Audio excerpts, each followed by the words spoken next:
तो प्रधानमंत्री नरेंद्र मोदी क्या कह रहे थे, उनकी बातचीत का अंश इस बैठक में हमने आपको सुनाया। बहुत जल्दी से श्याम कुमार सर, भारत ने प्रस्तावित किया कि दोनों देशों का सहयोग 2.8 बिलियन लोगों के हितों से जुड़ा हुआ है। इस प्रस्तावना को चाइना कैसे देखेगा, पूरे देश के लिए प्रस्तावना कैसे होना चाहिए? बहुत संवेदनशील बात कही उन्होंने, मानवता की बात की, दो देशों के संबंध की बात की। कुछ प्रश्न है, आप बॉर्डर की बात करते हैं सबसे पहले। अगर बॉर्डर पे इतना ही सेंसिटिव है तो ये working mechanism for coordination and consultation जो उनके विदेश मंत्री यहाँ आए थे उसके बाद से हुई है, तो सिर्फ क्या हम गलबान पर देख रहे हैं? हमें सूरा साउथ की तरफ नजर करना चाहिए। उनके शिप्स लगातार स्पाई शिप्स भारतीय इंडियन ओशन में घूम रहे हैं। उनके कई सबमरीन ऑपरेशन सिंदूर के दौरान सरप्राइज विजिट में हमारे साथ थी, जिनको हमने शैडोइंग किया। उन्होंने पहलगांव पे कोई भी भर्त्सना नहीं की। उन्होंने ऑपरेशन सिंदूर में लगातार शिप्स भेज के, एयरक्राफ्ट भेज के उन्होंने पूरी सहायता की और कभी भी कुछ नहीं कहा। जब हमारे राजनाथ सिंह वहां गए थे और एससीओ का आधार ही अगर टेररिज्म है, तो उन्होंने क्यों नहीं पहलगांव का मेंशन किया और क्यों हमारे रक्षा मंत्री को अपनी कलम रखनी पड़ गई? कभी भी उन्होंने कुछ नहीं कहा। तो ये क्या सारे क्यों हम्बनतोता में वो लगातार अपनी पकड़ दे रहे हैं? क्यों बांग्लादेश और म्यांमार को वो लगातार उकसा रहे हैं? क्यों उन्होंने मालदीव्स का ये पिछले साल तमाशा शुरू किया था और वो आइलैंड जो उनके अधिकार में जाने वाला है, टर्की के साथ भी उनका संबंध चल रहा है। तो ये सब बातें कहां से निकलेंगी? कौन सा ट्रस्ट वो दिखा रहे हैं? बहुत ज्यादा टैरिफ की मार। दो बातें और कहूंगा मैं, ट्रायंगल है हमारा, अमेरिका और हम और चाइना। एक ट्रायंगल है ये व्यापार का, जिसमें वो टैरिफ आ रहा है 30% एंड 50%। दूसरा ट्रायंगल है यूक्रेन, रशिया और हम, और ये दोनों बातें वहां पर होंगी। एक ट्रायंगल रशिया का बनता है और एक ट्रायंगल बनता है चाइना का ट्रेड के साथ। तो ये एससीओ समिट में हमारे प्रधानमंत्री सिर्फ चाइना के लिए नहीं गए हैं, ऐसा मेरा मानना है। बिल्कुल सर। वो ये सब बातें भी करेंगे, क्योंकि बायलैटरल मीटिंग के साथ साथ उन्हें वो भी अपॉर्चुनिटी मिलेगी जहां वो अपनी बातें कहें। इसलिए वो जापान गए थे, ऑस्ट्रेलिया का बयान मैंने आपको बताया, और इसीलिए कल जेलेंस्की से बात हुई है। तो हम जरूर आगे बढ़ रहे हैं। हमने 25 से ज्यादा, जो 24 से ज्यादा समझौते किए हैं उनके साथ। हमारे लोग लगातार जा रहे हैं। ये बात सही है कि चाइना हमारा रिलायबल पार्टनर कभी नहीं रहा है, लेकिन आज देश की जरूरत, मतलब अगर आर्थिक रूप से ही देखें तो ये दबाने की कोशिश पश्चिम कर रहा है। ये वेस्ट हमारे लिए यही करने की कोशिश कर रहा है, ट्रंप यही करने की कोशिश कर रहे हैं। तो क्या उसकी काट के लिए दोनों देशों का एक साथ आना आप जरूरी मानते हैं? मैं मानता हूं कि ये संबंध जरूरी है, लेकिन इस पर बहुत सारे प्रश्न हैं जो ग्रीन रूम में हैं, और जो हम स्टेज पर देख रहे हैं मैनेजमेंट, वो उसे हमें समझना है। अगर हम आकलन कर रहे हैं, हम उसकी विवेचना कर रहे हैं, हम थ्रेडवेयर डिस्कशंस कर रहे हैं, तो ये बातें मैं दर्शकों को देना चाहता हूं, विश्व को देना चाहता हूं और चाइना को भी देना चाहता हूं कि आखिर वो ट्रेड एंड इन्वेस्टमेंट, ये जो है वो अलग बात है, उसकी बात हमने की अभी। 100 बिलियन से ज्यादा ट्रेड डिफिसिट पे चल रहे हैं हम, और लगातार स्वावलंबन भारत जब होगा तो हमें वो सारी चीजें रोकनी होगी। हम खुद अपनी भारत में चीजें बनाने लगेंगे तो बहुत ज्यादा मैन्युफैक्चरिंग जो प्रॉब्लम्स है भारत की, वो अपने आप हम दूर करेंगे। हाँ, हमारा वो बॉर्डर उनके साथ है, वे हमारे नजदीक के देश है, ज्योग्राफिकल लोकेशन चेंज नहीं कर सकते। तो ये 2.8 अरब की जो बात की, वो मानवता की बात की उन्होंने, कि हमें संबंध बना के रखना है। तो क्या वो अरुणाचल पे हमारा अधिकार छोड़ देगा? क्या हमें ऑक्साई चीन वापस करेगा? क्या वो हमारा लद्दाख का एरिया वापस कर दे? दोनों देशों के बीच में डिप्लोमेटिकली रक्षा स्तर पर भी बातचीत हो चुकी है और वहां पर भी रिश्ते सुधरते हुए दिखे थे। वांग ही आए तो उन्होंने भी कहा कि कॉन्फ्लिक्ट नहीं बचा हमारे बीच में, अब हमारे बीच में डीलिंग बची। ये विजिबल मुद्दा है, मैंने इनविजिबल बातें की।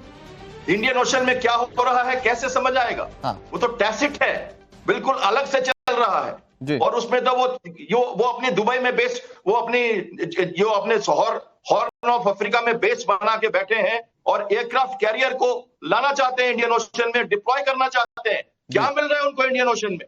ठीक है, किस लिए आना चाहते हैं यहाँ पे? वो इंडियन बेड पर उन्होंने अधिकार जमा किया। ऐसा ही देख रहे हैं जैसा श्याम सर देख रहे हैं, या आप इससे अलग कुछ सोचते हैं दोनों देशों के रिश्तों को लेकर? क्योंकि भारत ने तो बहुत बाहें फैलाकर स्वागत किया है कि ये 2.8 बिलियन लोगों का मुद्दा उनके हित से जुड़ा हुआ मुद्दा है, और भारत देखता है सहयोग चाइना से। ये भारत ने खुलकर कहा इस मीटिंग में। देखिए, जो श्याम जी बोल रहे हैं वो तो एग्जैक्टली सभी दुनिया को पता है, भारत को पता है। भारत के जो हुक्मरान है और मिलिट्री जो आज मैटर करती है, हम लोग तो अभी यहाँ पर कर रहे हैं उनको सबको पता है, ये कोई बड़ी बातें हैं नहीं। ठीक है, वो बता रहे थे कि वो बताना चाहते हैं चाइना को, बताना चाहते हैं विश्व को, बचाना चाहते हैं इंडिया के लोगों। पर बात मैं केवल बात करूंगा जो आपने पूछा हम कैसे देखते हैं। ठीक है, 3 बातें आपको मैं इसको नोट कर रहा था। प्रधानमंत्री ने कहा 2.8, और तीनों का व्याख्या करने दीजिएगा थोड़ा सा। 2.8 बिलियन की बात की, उसके जुड़ने का समय आया है। 8 बिलियन टोटल वर्ल्ड की पॉपुलेशन है, 2.8 बिलियन आप 3 बिलियन ले लीजिए, उतना हमारा है उसका और उनका सामना, और ये दोनों का मिलना। और प्रधानमंत्री ये बातें आज से नहीं 2014 से बता रहे हैं चाइना को। आज चाइना में जाके उसकी धरती में, और चाइना इसको एक्सेप्ट किया है। दूसरी बड़ी बात उन्होंने कहा भरोसा।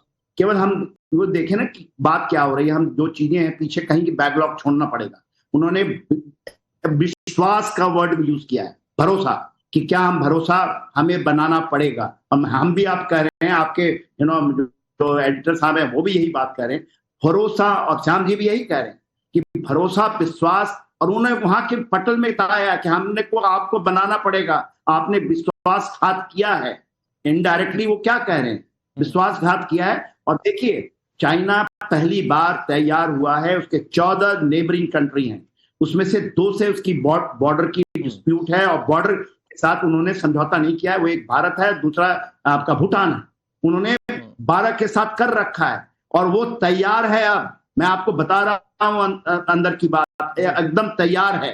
वो सारे डिफरेंसेस को भुलाना चाहता है, क्योंकि otherwise China will go down. उसकी कंपल्शन है आज। वो जो हेजेमोनिक बिहेवियर करना चाहता था उनके पुराने संजू वाली, वो खत्म छोड़ना चाहता है। तीसरी बड़ी बात उन्होंने जो की है, संवेदनशीलता वर्ड है, मेरा नहीं वर्ड है, प्रधानमंत्री ने कहा। सेंसिटिवनेस, सेंसिटिव क्या है, बॉर्डर है सेंसिटिव, बिल्कुल। तो वो क्या है, आपको थोड़ी 1 घंटे की भाषण देंगे वहां जाकर। तो उन्होंने कहा, तीसरी भी बड़ी बात कही है, संवेदनशीलता, बॉर्डर का जो डिस्प्यूट है, और संवेदनशीलता। दूसरा है ट्रेड डेफिसिट, $113 बिलियन का हमारा 13 बिलियन हम करते हैं केवल, तो $100 बिलियन का हमारा ट्रेड डेफिसिट।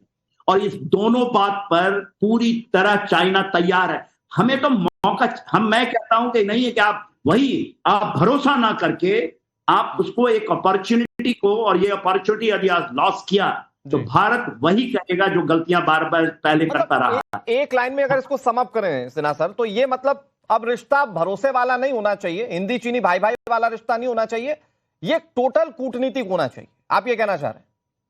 एब्सोल्युटली, ये 80 के दशक वाला भी नहीं होना चाहिए। हमारा उस समय मैं फौज में था, वो जगह था जी, चाइना बॉर्डर के ऊपर में, आपने हमारी झड़पें चल रही थी, और हमारे चीफ ने कहा था, सुंदर जी ने, हम नहीं जाएंगे सडोंगचुक के ऊपर, हमें नहीं करनी चाहिए। मगर उस समय भी राजीव गांधी चले गए वहां पर, और हमने वहां कराया वन चाइना पॉलिसी का सिग्नेचर। उसके बाद इतने हुए पीस एंड ट्रैंक्विलिटी। तो बात ये है, हमें ये चीज जो श्याम जी भी बता रहे हैं, तो बैकअप माइंड बोलना होगा। शशांक जी, मैं आ रहा हूं आपके पास, कुछ इंपॉर्टेंट चीजें अपने दर्शकों को बता देता हूं जो इस बैठक से, द्विपक्षीय बैठक से सामने आई। इस बैठक में कैलाश मानसरोवर यात्रा पर प्रधानमंत्री ने कहा, उन्होंने कहा कि कैलाश मानसरोवर यात्रा फिर से शुरू हुई है। उन्होंने कहा कि direct flights between India and China वो बहाल की गई हैं। ये देखिए, ये बिग ब्रेकिंग आपके सामने टीवी स्क्रीन पर है। बैठक में कैलाश मानसरोवर यात्रा के फिर से शुरू होने का जिक्र प्रधानमंत्री नरेंद्र मोदी ने किया। दोनों देशों के बीच सीधी उड़ानें बहाल हुई, ये उन्होंने कहा। लेकिन एक जो सबसे इंपॉर्टेंट बात जो उन्होंने कही, परस्पर विश्वास होगा दोनों देशों के बीच में, और इसके अलावा सम्मान और संवेदनशीलता के साथ संबंध आगे बढ़ेंगे, ये प्रधानमंत्री ने कहा। इस बीच बड़ी खबर, सैनिकों की वापसी के बाद शांति और स्थिरता है दोनों देशों के बीच में। सीमा विवाद पर पीएम नरेंद्र मोदी ने इस द्विपक्षीय बैठक में बोला है। उन्होंने कहा कि सैनिकों की वापसी के बाद शांति और स्थिरता है, यानी कि ये बड़ी चीजें छनकर अब इस बैठक से सामने आ रही है। विश्वास, सम्मान, संवेदनशीलता के साथ संबंध आगे बढ़ेंगे। प्रधानमंत्री नरेंद्र मोदी ने ये बड़ी बातें कही हैं। क्या एक मैसेज देने की कोशिश है चाइना को कि ठीक है साहब, आप अच्छे रिश्ते रखेंगे तो हम अच्छे से हैं, लेकिन अगर संवेदनशीलता भंग हुई, अगर विश्वास टूटा, भारत अपने स्टैंड पर कायम रहेगा। क्या प्रधानमंत्री की बातों से ये भी कॉन्सिक्वेंसेस निकाले जा सकते हैं? शशांक जी, मैं आपके पास आऊं। प्रधानमंत्री नरेंद्र मोदी की इस बड़ी बातों को लेकर अमित कुछ बता रहे हैं। Amit, over to you. नहीं, देखिए मैं कह रहा हूं कि बीच में एक शब्द जो है विश्वास और संवेदनशीलता के बीच में सम्मान, ये बहुत महत्वपूर्ण वर्ड है। मुझे लगता है इसका भी विश्लेषण करने की जरूरत है। ये शब्द कहने का मतलब प्रधानमंत्री का है कि विश्वास के साथ साथ एक दूसरे का सम्मान जरूरी है। आपको बहुत जरूरी है कि आप जिसके साथ रिश्ता बना रहे हैं उसका सम्मान भी होना चाहिए। और इसीलिए मुझे लगता है इन तीन शब्द जो हैं भारत और चीन के रिश्तों में भविष्य का जो रिश्ता बुनने की जो कोशिश हो रही है उसकी बुनियाद ये तीन शब्द हैं मुझे लगता है। और इसीलिए परस्पर विश्वास और सम्मान बहुत जरूरी है। और इससे पहले नरेंद्र मोदी के बनने से पहले, प्रधानमंत्री बनने से पहले, ये जो एक भारत जो मजबूत भारत के तौर पर दिखता है, उससे पहले ये जो डेफिसिट सबसे बड़ी बात थी कि चीन उस तरह से न सिर्फ सम्मान करता था, भरोसा तो लगातार तोड़ता ही था। इसीलिए प्रधानमंत्री ने ये बात कही है। ये जो डायरेक्ट प्लेन हवाई यात्रा की बात हो रही है, मानसरोवर, ये सब सारी चीजें कजान के बाद हुई। कजान के बाद जो एक तरह से आइस ब्रेक हुआ था, उसके बाद ही सेना की वापसी हुई। और इसके बाद जिसका जिक्र प्रधानमंत्री ने किया कि सेना की वापसी के बाद शांति बनी हुई है। लेकिन सबसे जरूरी है इस ट्रस्ट डिफिसिट को पूरी तरह से खत्म करना, जो कि संभव फिलहाल तो नहीं है, लेकिन आज की शुरुआत है। लेकिन इन शब्दों में, इन वाक्यों में, क्योंकि प्रधानमंत्री ने यह बताया कि कैलाश मानसरोवर यात्रा शुरू हुई, इसका मतलब ये दोनों देशों के रिश्ते जो पहले बहुत गहमा गहमी वाले थे, जो रस्साकशी थी, वो ढीले हुए, यानी कि रिश्ते ठीक हुए। इसके अलावा उन्होंने ये बताया कि डायरेक्ट चाइना और भारत के बीच में फ्लाइट शुरू हुई, यानी कि रिश्ते और प्रगाढ़ हुए, इसका संकेत उन्होंने दिया। लेकिन शशांक जी, इन बातों को डिकोड कीजिए, जिसको अमित भी कह रहे हैं कि सम्मान संवेदनशीलता के आधार पर संबंध आगे बढ़ेंगे। ये कैसे देखा जाए? क्या ये चाइना के लिए भी एक मैसेजिंग कर दी प्रधानमंत्री नरेंद्र मोदी ने, जैसे आप वैसे हम? बिल्कुल, देखिए अनुराग जी, इसके अंदर पे एक बड़ी इंपॉर्टेंट चीज है कि इस पूरी मीटिंग के बाद जॉइंट स्टेटमेंट में आखिर क्या आता है। ठीक है, क्या उसमें बॉर्डर सेटलमेंट का इश्यू अराइव हो जाता है? क्या उसके अंदर पे आरआईसी या इस तरह के जो रीजनल कोऑपरेशन ऑर्गेनाइजेशंस है, क्या उसके बीच में भारत और चीन दोनों की के लिए जगह बन पाती है? तीसरा, क्या बैलेंसिंग एक्ट जो हमारी ऑल्टरनेटिव पॉलिसीज की है, क्या उसके अंदर पे आ जाता है? अगर ये तीनों चीजें उसके अंदर पे मौजूद होती हैं तो आप और हम और सभी पूरी दुनिया इस बात को मान सकती है कि भारत और चीन के बीच पे जो टेंडर पॉइंट्स हैं, जो कि पेन पॉइंट्स हैं, वो रिलीज हो चुके हैं।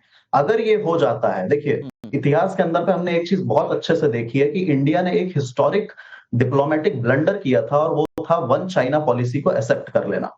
उसके कारण क्या होता है, जब हम कूटनीति और अंतरराष्ट्रीय संबंधों के विद्यार्थी होने के नाते मैं इस चीज को देख पाता हूं कि भाई हमने अपने प्रेशर पॉइंट्स जो थे वो रिलीज कर दिए, जैसे कि तिब्बत, जैसे कि ताइवान। सो इस तरह के जब हम इश्यूज हटा देते हैं, यानी कि चीन एक 14 देशों के साथ बॉर्डर बनाता हुआ कंट्री है, इतने सारे टेंडर पॉइंट्स और इतने सारे पेन पॉइंट्स मौजूद हो सकते थे, जिनके अंदर पे हमने कोर जो उसके एसएआर एरियाज हैं, स्पेशल एडमिनिस्ट्रेटिव रीजन्स है, वो पेन पॉइंट्स हमने रिलीज कर दिए। अब क्योंकि हमारे पास वो इश्यूज और वो फैक्टर्स मौजूद नहीं है, तो अब हमारे पास जो रिमेनिंग फैक्टर बचते हैं, जैसे कि एक म्यूचुअल ट्रस्ट को बिल्ड करना, एक रिस्पेक्टिव इक्वल्स। अभी भी ये सवाल देश में सबके मन में होगा शशांक जी। मतलब हम ठीक है, हम साफ मन से गए, हमने चाइना के सामने प्रस्तावना भी वो रखी जिसमें कि दो देश डिप्लोमेटिकली आगे बढ़ सकते हैं, अच्छे रिश्ते निभा सकते हैं, डीलिंग अच्छी कर सकते हैं, but can we really trust over China, जब बार बार हमने देख चुके हैं कि चाइना ने हमारे साथ विश्वासघात किया?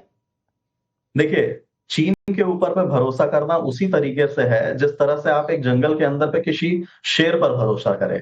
ठीक है, ये म्यूचुअल ट्रस्ट का इशू तब तक बन सकता है जब तक आप किसी शेर के साथ जू में डील कर रहे हैं। ये दोनों फर्क है। शेर वही है, एक जंगल है और एक जू है, यानी कि एक चिड़ियाघर है। चीन के साथ किसी तरह के ऊपर पे भरोसा करके बातों को आगे बढ़ाना या किसी एग्रीमेंट को फॉलो अप लेके आगे की ओर चले जाना, आज की स्थिति के अंदर पे मुझे कोई बेहतर समझ नजर नहीं आती है। क्यों? क्योंकि उससे आपको तीनों आपके हित जो है वो तीनों जगहों पे मार खाते हैं, डिफेंस सेक्टर पे भी, इकोनॉमिक वाले पे भी और ट्रेड वाले पे भी। और जहां तक आपकी सप्लाई लाइंस की बात है, ट्रेड सप्लाई लाइंस आपकी और बाकी जितने भी सप्लाई लाइंस मौजूद हैं, इवन आपकी जो कनेक्शंस हैं आपके जिस भी तरह के, वो टेलीकम्युनिकेशन के हों या फिर आपके ऑप्टिकल्स के हों, उन सभी के अंदर पे आपको लॉस ही नजर आता है। हाँ। तो अभी की परिस्थितियों के अंदर पे चीन के साथ एक बैलेंसिंग, माने कि शशांक कई बार होता है कि आप नहीं चाहते बट कायनात मिला देती है, ये वो वाला सिचुएशन है? ये एक्चुअली मैंने कहा ना, मैंने जिन टेंडर पॉइंट्स की आपको बात कही थी, जो पेन पॉइंट्स की बात कही थी, अभी क्योंकि हमारे ऊपर पे एक अंतरराष्ट्रीय प्रेशर ऐसा मौजूद है जिस कारण हम दोनों के बीच में एक तरह की सहिष्णुता नजर आ रही है। वहां पे प्रधानमंत्री नरेंद्र मोदी भी और प्रेसिडेंट शी जिनपिंग भी दोनों ही इस चीज को समझते हैं और इसीलिए वो दोनों आज एक साथ एक टेबल के ऊपर मौजूद हैं। अदरवाइज अगर ये इंटरनेशनल फैक्टर्स हमारे सामने नहीं होते तो आप इंडिया और चाइना को कॉम्पिटिटर्स की तरह देखते हैं। और आज भी अगर आप देखें तो एशिया के अंदर पे दोनों की परिस्थिति एशियन लीडरशिप को क्लेम करने की है। आज मुझे लगता है सर, के सिन्हा सर, थोड़ा सा इस पर आप बात कीजिएगा। मुझे लगता है कि दोनों देश अगर डिप्लोमेटिकली साथ हैं भी तो एक इनबिल्ट कंपटीशन दोनों देशों के बीच चलता रहेगा। हो सकता है कि सहभागिता के साथ वो कंपटीशन चले, क्योंकि आज जिस तरीके से दोनों ग्रोइंग इकोनॉमी है, जिस तरीके से दोनों देश आगे बढ़ रहे हैं, वो मुझे नहीं लगता कि बाकी दुनिया में कोई दूसरे देश उस तरह से आगे बढ़ रहे हो। तो ये दोनों देश चाहेंगे कि वो अपने आप को सर्वोपरि रखें। हो सकता है डीलिंग के साथ दोनों देश एक हेल्दी कंपटीशन रखें अगर सब कुछ ठीक रहता दोनों देशों के बीच। तो इस मुलाकात के बाद के सिन्हा सर। अनुराग, आप जो कह रहे हैं बड़ी बात कह रहे हैं। आपने इसके पहले एक वर्ड यूज किया था, कायनात का क्या तकाजा है कि आप आ रहे हैं। देखिए, timing is a very important factor और 21वीं सदी के हम 25 साल के बाद इस तरह की चीजें आ रही हैं। वर्ल्ड इज चेंजिंग, वर्ल्ड बहुत तेजी से चेंज कर रहा है, वर्ल्ड ऑर्डर चेंज हो रहा है। आपने पहली बार चाइना ने कभी क्या उसके प्रॉब्लम, 2 प्रॉब्लम थी, तीसरी कोई प्रॉब्लम नहीं। एक तो हमारा जो बॉर्डर का जो security issue, the security, and second issue जो था कि वो आपको हेजेमोनिक बिहेवियर से रीजन में भी उठने नहीं देते। वो कहता था कि मल्टीपोलरिटी की तो कहीं बात नहीं, वो तो यूनिपोलर कहता था कि अमेरिका को दबा के मैं बनूंगा नंबर 1। वो पहली बार मैं सी जिनपिंग को सुन रहा था, मल्टीपोलर उनके मुंह से आई है। He is accepted, China is defeated in his own जो थिंकिंग है, खासकर से सी जिनपिंग 2012 से आए हैं। ये जो चीजें लेकर चले थे कि एशिया में भी हम आपको नहीं निकलने देंगे, now it is a baggage. और इसमें रशिया का बहुत बड़ा हाथ उसको समझाने में, otherwise they will go down. आज हम 7.8 जीडीपी की ग्रोथ से ये आई है पिछले क्वार्टर की, उससे बढ़ रहे हैं, वो बढ़ेगा। और क्योंकि परिस्थितियां हैं, हमें 1.4 बिलियन जो हम उनके यहाँ लोग रहते हैं, 1.4 केवल वो हमारी मार्केट, हम उनको मार्केट देखें, क्योंकि चाइना डिपेंडेंट है, हमें समझना चाहिए ऑन ट्रेड एक्सपोर्ट में। हम अपने में हमारा कंज्यूमर मार्केट आपके नजदीक मिल जाएगा। और 3 बॉर्डर पॉइंट कल खुला है 2 दिन पहले, और यदि कोई गया नहीं है तो जा करके इन चीजों को आप देखिए। जमीन के ऊपर में जो 3 ट्रेडिंग पॉइंट है, एक सिक्किम से है, नाथुला से होता है, देखिए कैसे ट्रकें जाती हैं उससे। और ये supply chain best supply chain है, CPEC will not give it. और चाइना को ये बताया गया है। यदि आप जाएंगे लिम्पिया पास, जो जिसको नेपाल ने 2020 में फायदा उठा के कहने लगा लिम्पिया धोरा, काला पानी और लिपू लेक हमारा है, उसको चाइना ने कल नकारा है, क्योंकि वो पास से ही हमारी ट्रेडिंग शुरू हो गई है। तो ये चीजें बारीकी से पढ़िए। पुराने जो हम सब बात करेंगे कि हमने ये हो गया, वहां आ गया, इंडियन मिशन में घुस, हमने उसको बताना है कि आप नहीं कर सकते हमारे सिक्योरिटी कंसर्न। जैसे लेकिन रशिया क्लियर बताता है पूरे वर्ष को सिक्योरिटी कंसर्न क्या है। मैं अमित आपके पास आऊं, श्याम सर आपके पास आऊं, शशांक जी एक लाइन में मैं ये भी समझना चाहता हूं कि अगर Bharat is dealing with China तो उसमें एक, क्योंकि चाइना एक मार्केट है, चाइना एक मैन्युफैक्चरर है जिसको मार्केट की तलाश है।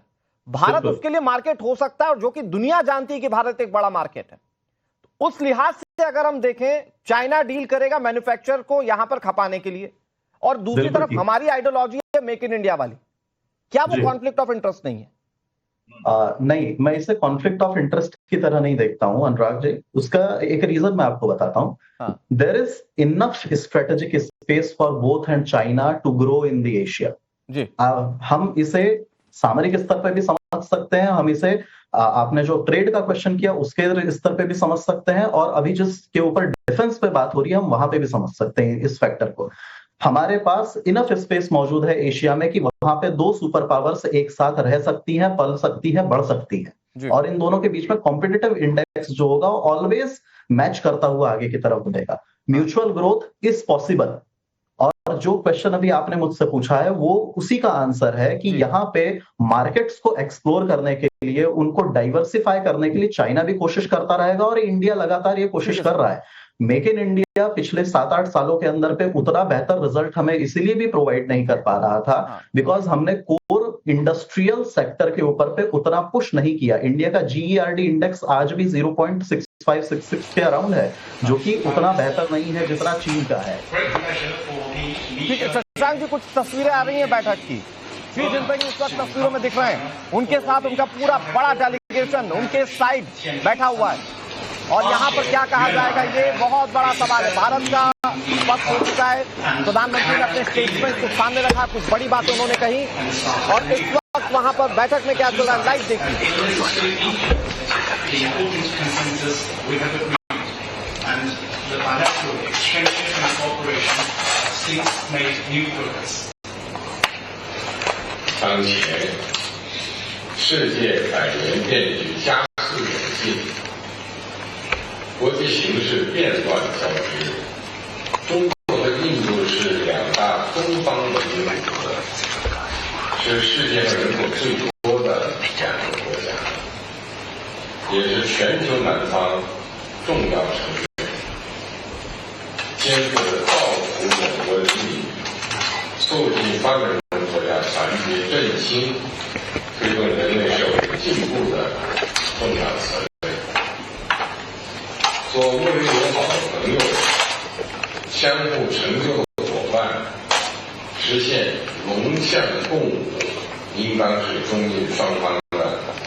The world today is swept by one-centric transformations.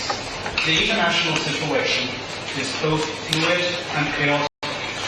China and India are two ancient civilizations in the East, where the world's two most... और इस वक्त की बड़ी खबर आपको बता दें, तकरीबन 1 घंटे तक वार्ता चलने के बाद मीटिंग खत्म हो चुकी है। ये बड़ी खबर आपको बता रहे हैं, जिस मीटिंग पर पूरी दुनिया की निगाहें टिकी हुई थी, खास तौर पर डोनाल्ड ट्रंप की निगाहें टिकी हुई थी, अमेरिका की निगाहें टिकी हुई थी, वो मीटिंग खत्म हो गई। भारत और चाइना के बीच जो द्विपक्षीय वार्ता थी वो 1 घंटे तक चली। प्रधानमंत्री नरेंद्र मोदी ने कई बड़ी बातें कही, बहुत सारी बातें जिसके अलग अलग कॉन्सिक्वेंसेस वो अभी छनकर बाहर आएंगी जब ज्वाइंट स्टेटमेंट सामने आएंगे। लेकिन जो इंपॉर्टेंट बात थी जो पीएम नरेंद्र मोदी ने कही वो ये कि बॉर्डर डिसएंगेजमेंट हुआ, दोनों सेनाएं अलग अलग हुई, कैलाश मानसरोवर यात्रा फिर से शुरू हुई, डायरेक्ट फ्लाइट शुरू हुई दोनों देशों के बीच में, मतलब रिश्ते मजबूत हुए। और इसके साथ प्रधानमंत्री ने कहा कि परस्पर विश्वास, सम्मान और संवेदनशीलता के आधार पर संबंध आगे बढ़ेंगे। ये चाइना से बातचीत में पीएम नरेंद्र मोदी ने बिल्कुल क्लियर कर दिया। इसके बाद शी जिनपिंग का मौका आया, उन्होंने अपना स्टेटमेंट जारी किया। उन्होंने क्या कहा वो भी अब से आपको कुछ देर में बताएंगे। ज्वाइंट स्टेटमेंट सामने आएगा तो दोनों देश किन बातों पर राजी हैं, दोनों देशों के रिश्ते कैसे रहेंगे, उसकी रूपरेखा बहुत क्लियर हो जाएगी। लेकिन इन दोनों देशों की ये मुलाकात दो देश बहुत करीब से देख रहे होंगे। एक तो डोनाल्ड ट्रंप, क्योंकि वो ट्रंप टैरिफ वाला मामला तो आप सब जानते हैं। दूसरा पाकिस्तान भी देख रहा होगा, क्योंकि अगर पाकिस्तान के लिए देखें, चाइना एक बड़ा सप्लायर रहा है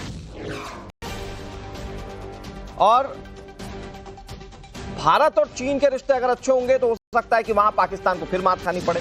खैर, ज्वाइंट स्टेटमेंट का इंतजार करते हैं। लेकिन अभी इस वक्त ये बैठक खत्म हो गई है। ज्यादा जानकारी के साथ अमित हमारे साथ जुड़े हुए। अमित, क्या उम्मीद करें भाई? जैसा कि हमारे साथ जो एक्सपर्ट बैठे हुए हैं वो कह रहे हैं कि कायनात आज की ये मजबूरी बताती है दोनों देशों को, ये जरूर